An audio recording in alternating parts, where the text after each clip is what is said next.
y he podido verificar que realmente ellos están convencidos de lo que yo les voy a explicar ahora. Es una apuesta realmente profunda y basada en pruebas científicas y en experiencias internacionales realmente sólidas. Pero bueno, otra pregunta que ustedes podrían hacerse es, bueno, está bien, pero hay muchas herramientas educativas muy interesantes. ¿Por qué necesariamente el ajedrez? ¿Qué tiene de especial? Para contestar a eso, hace poco empecé a bucear un poco en internet y me encontré con algo que me vino de perlas, que fue esto. Esta película es de 2006, Idiocracy. Su argumento es que en un país X, da igual cual sea, el ejército decide hacer un experimento de hibernación. Y entonces hibernan a un tipo que se llama Joe, de inteligencia normal, y Joe se va a despertar en el año 2505 para comprobar con pavor que él, que es de inteligencia normal, es mucho más inteligente que todos los demás habitantes del planeta en ese momento. Bueno, yo me temo, no sé si ustedes estarán de acuerdo, pero me temo que el mundo actual, el que vivimos nosotros, está empezando a tender ya a esta idioticracia. Porque, no sé exactamente a qué se debe. Puede ser el mal uso de las redes sociales o de las nuevas tecnologías, puede ser eso que se llama lo que se llama telebasura, una programación en televisión de ínfima calidad, incluso en horario infantil, al menos en España. No sé exactamente qué es, si es una suma de muchas cosas, pero ¿no les parece a ustedes que la gente cada vez piensa menos? Que pensar ya no está de moda.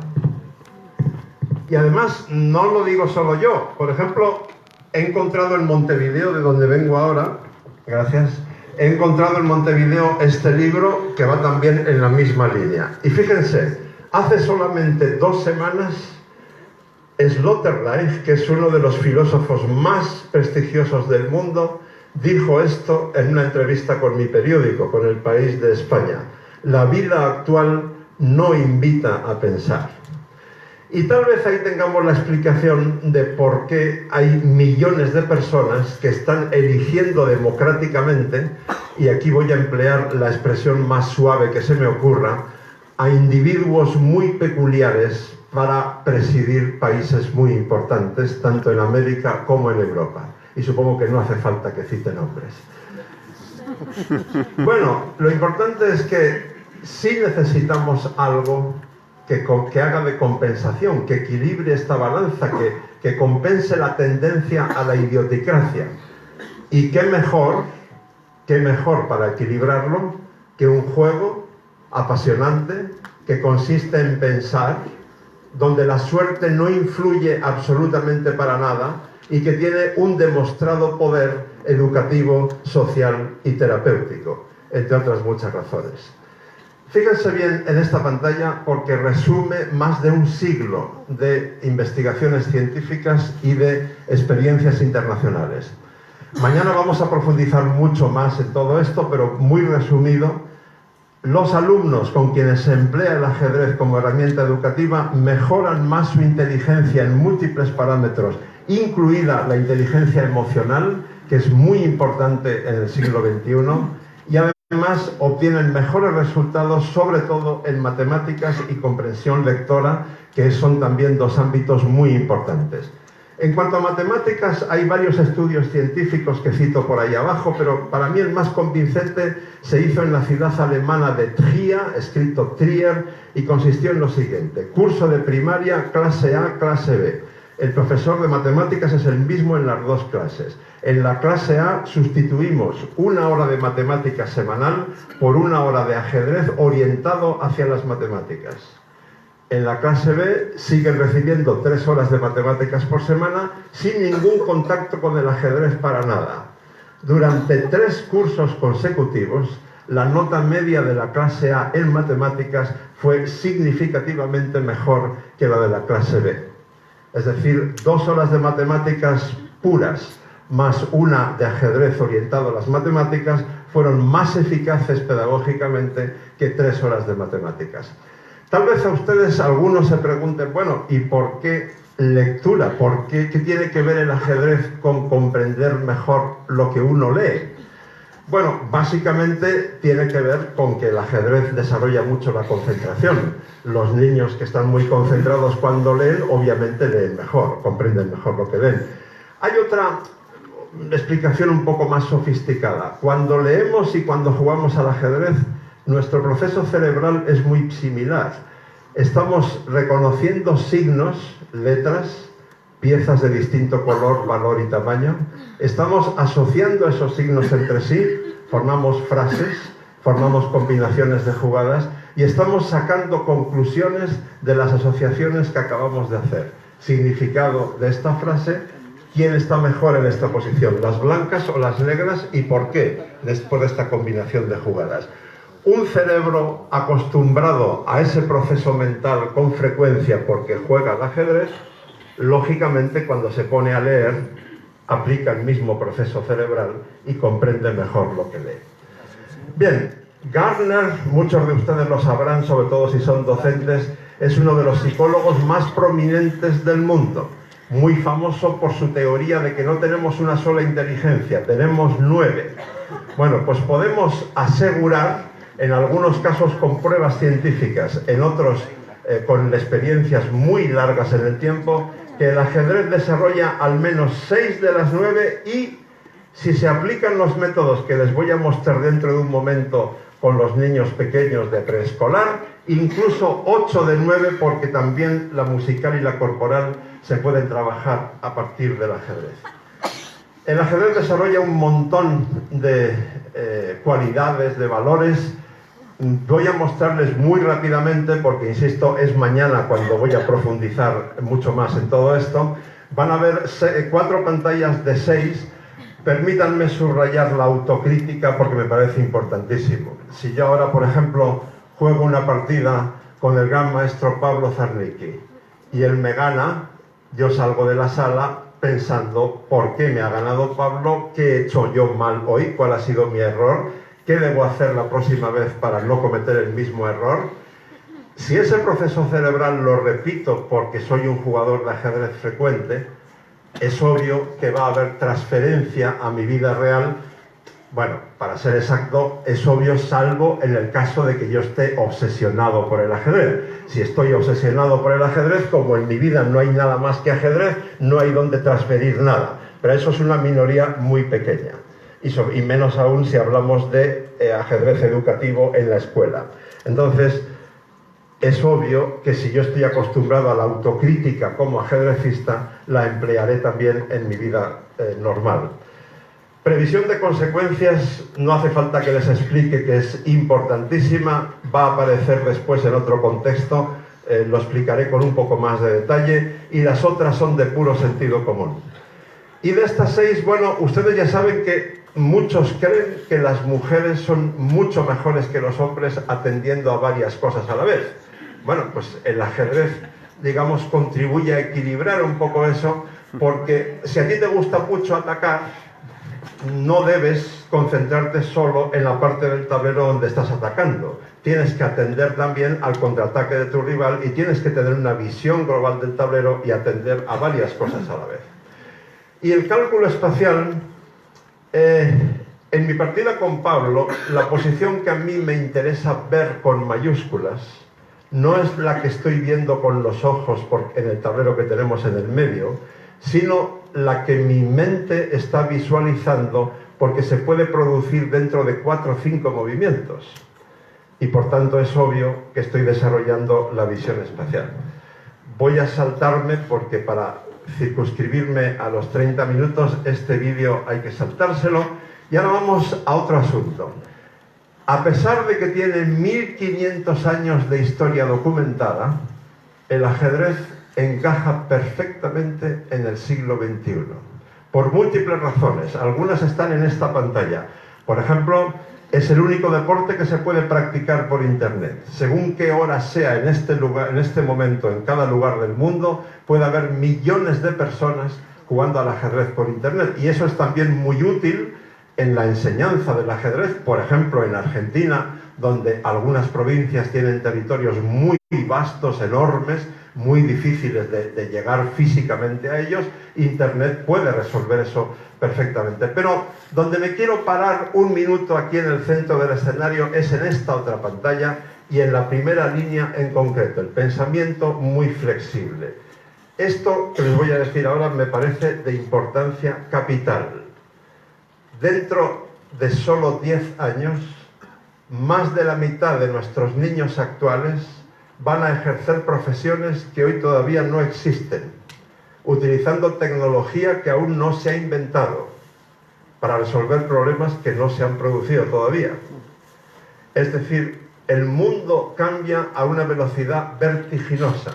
En los últimos 25 años es probable que haya cambiado más que en ningún otro periodo de 25 años en la historia de la humanidad. Y en los próximos 25 va a pasar lo mismo.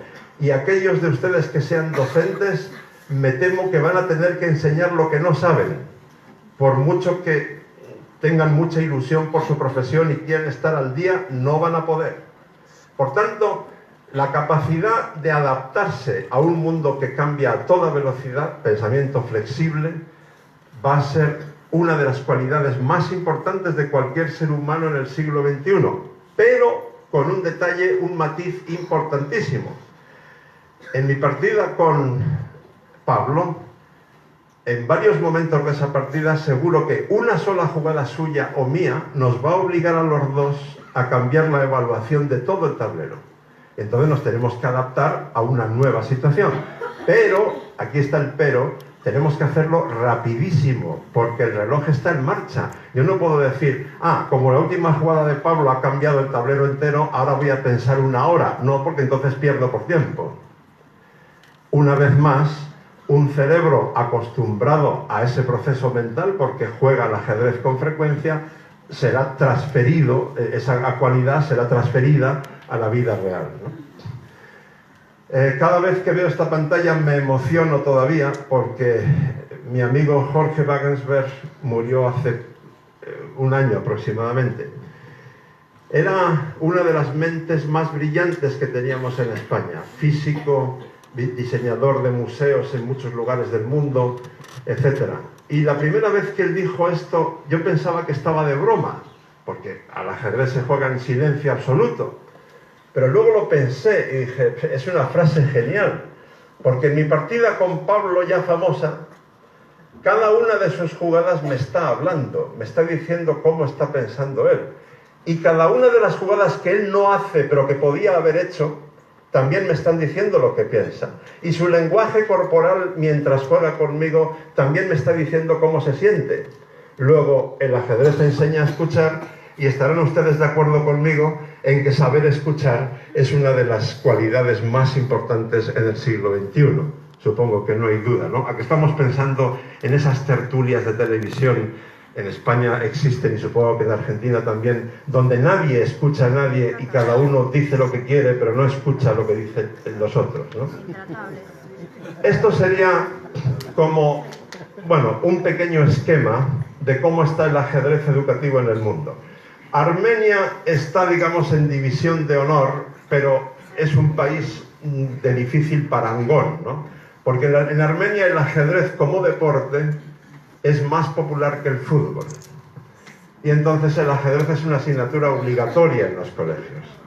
Pero en fin, eso no es un modelo realista para el resto del mundo. Yo creo que los modelos realistas son lo que se está haciendo sobre todo en España, en Argentina y en Uruguay.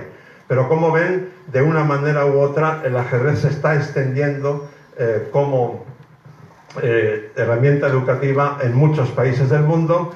Y bueno, dado que es vecino, voy a citar también a Paraguay, donde el Parlamento ya tomó el año pasado la decisión, por unanimidad, por cierto, de apoyar el ajedrez como herramienta educativa. Ojalá aquí también se pueda conseguir esa unanimidad, que por cierto se consiguió en España después de la decisión del Parlamento Europeo 2012 con 415 eurodiputados, que eso quiere decir que había gente desde la extrema izquierda hasta la extrema derecha votando a favor del ajedrez como herramienta educativa. Yo a esto lo llamo el milagro del 11 de febrero de 2015.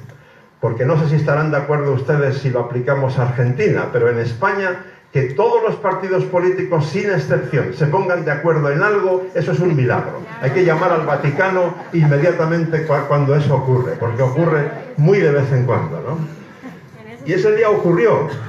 Y bueno, lógicamente estamos muy contentos y ahora, aunque en España, más o menos como en Argentina, las competencias de educación están transferidas a los gobiernos regionales, de nuestras 17 regiones ya hay 9 que lo han metido en horario lectivo y más que van a venir pronto. Así que estamos muy contentos por ello.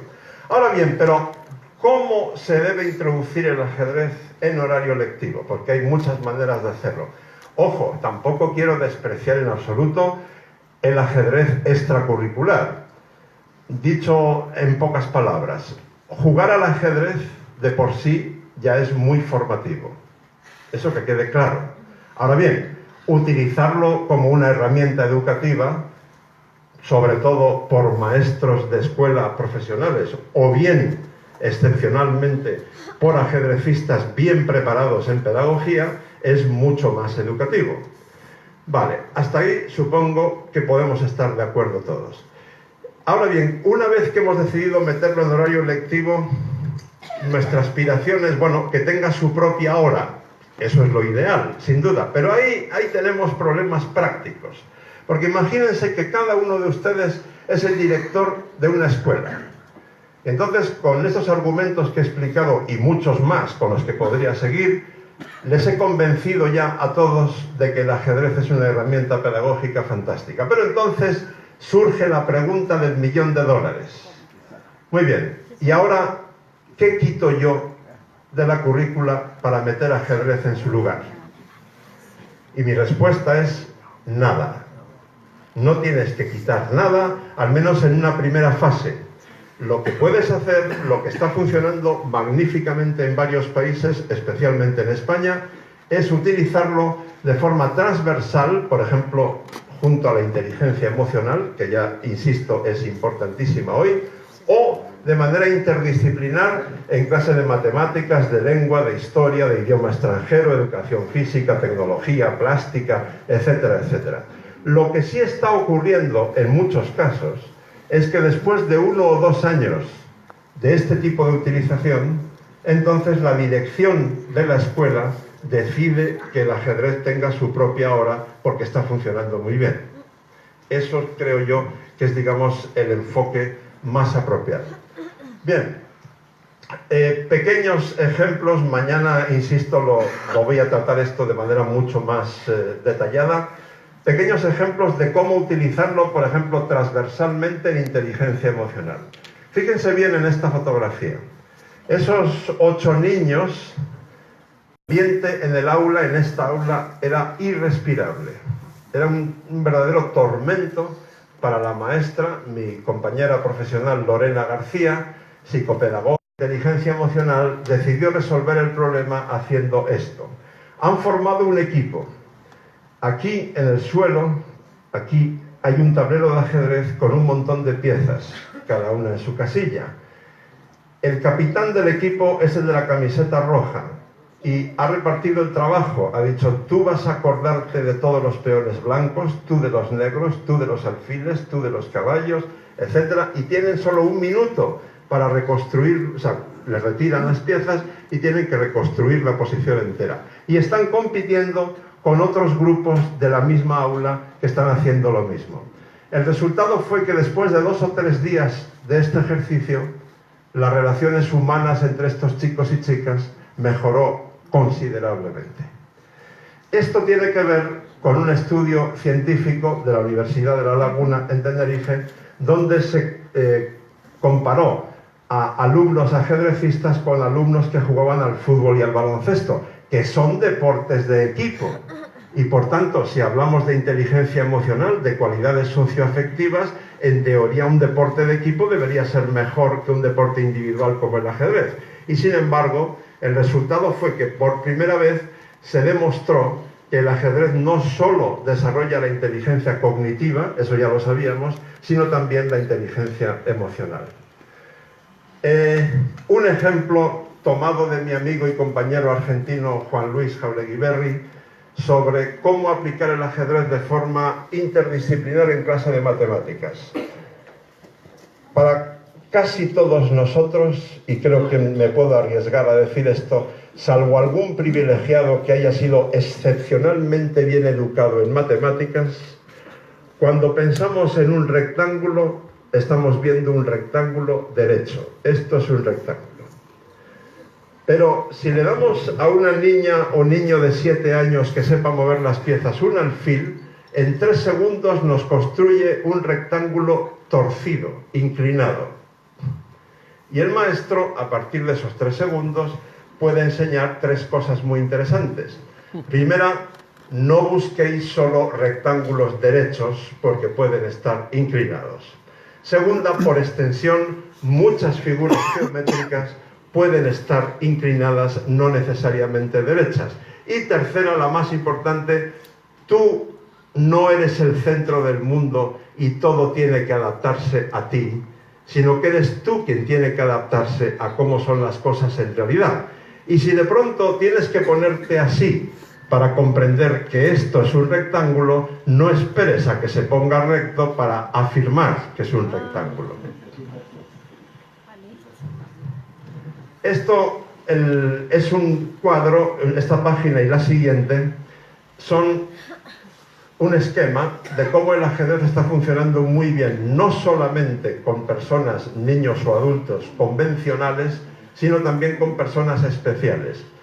Si alguien está especialmente interesado en alguno de estos grupos especiales de personas, pues con mucho gusto después o mañana, donde tendremos más tiempo, puedo darles estudios científicos cuando los haya, o ponerles en contacto con grandes especialistas en estos grupos de personas, o contarles más información. Sí me quiero parar un poco en la siguiente página, porque esto de aquí arriba es sumamente importante. Todos, ahora en todos los países desarrollados, vivimos más. Fantástica noticia. La esperanza de vida no deja de subir. Pero, y el pero va con mayúsculas, eso solo es bueno si llegamos a una edad muy avanzada con una salud mental apropiada. Porque cuanto más vivamos, el riesgo de sufrir una demencia senil es mayor. Y la peor de todas es el Alzheimer, que es una enfermedad terrible, como muchos de ustedes ya conocen. Entonces resulta que hay estudios científicos para afirmar que el ajedrez es el mejor gimnasio de la mente. Bueno, esto es más o menos lo que he dicho. El Alzheimer ataca en primer lugar la memoria y la concentración, 2 cualidades que el ajedrez desarrolla enormemente. Wilson y otros han publicado diversos estudios científicos donde dicen la estimulación cognitiva a edad avanzada disminuye el riesgo de padecer demencia. Pero no solo, añado yo, a edad avanzada. Ahora sabemos